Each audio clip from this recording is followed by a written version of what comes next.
Audio దీందే problem ఉన్నట్టుంది. ఇగో ఇది ఇక ఆడియో లేకపోయినా వీడియో అవుతున్నాయి. ఇక మా ఇలా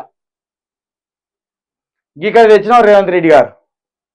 ఒక మహిళ అంత స్పీడ్గా పోతుంది బస్సు.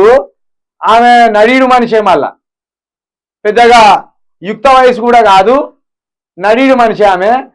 ఇది చూడాలి, నీ ఘనకార్యం చూడాలి, సిగ్గుపడాలి దీనికి. నువ్వు రేవంత్ రెడ్డి గారు దీనికి సిగ్గుపడాలి. మీరు సిగ్గానే సిగ్గుపడాలి. చూడు మీ పాలనలో మహిళలు ఎక్కడి దాకా తీసుకొచ్చిండ్రు, బస్సులో వెనుక నిలబడేలాగా తీసుకొచ్చిండ్రు.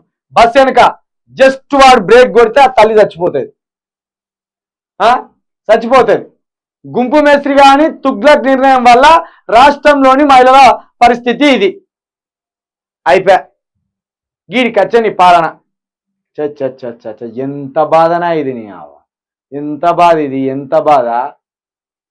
చూడ తల్లి ఎంత భయంగా పట్టుకున్నదో అక్కడ, ఎంత భయంగా ఈ 8 కిలోమీటర్లు పోవాలో తల్లి. మరి నీకన్నా ఆలోచన రాలేదా తల్లి? ఈ ఏడబడి సత్తువో, నీ బిడ్డలు ఎంతమందో, కొడుకులు ఎంతమందో, నిన్ను నమ్ముకొని నిన్ను కట్టుకున్నోడు ఆగమైపోవు. ఏంది కథ? ఇది మరా అరాచకం, ఇది మహిళల తప్పే. ఇది ఇప్పుడు ఉచిత బస్సు పెట్టడమేమో రేవంత్ రెడ్డి తప్ప అయిపోయింది. దాన్ని వెనకెక్కి పట్టుకోవడం నీ తప్పైంది. 10 రూపాయలకు 20 రూపాయలకు అకృతి పడి గట్ల పట్టుకొని పోతారా తల్లి?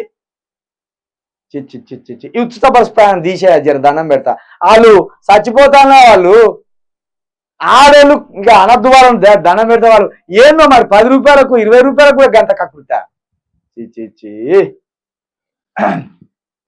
ఇక ఇది పక్కన పెడితే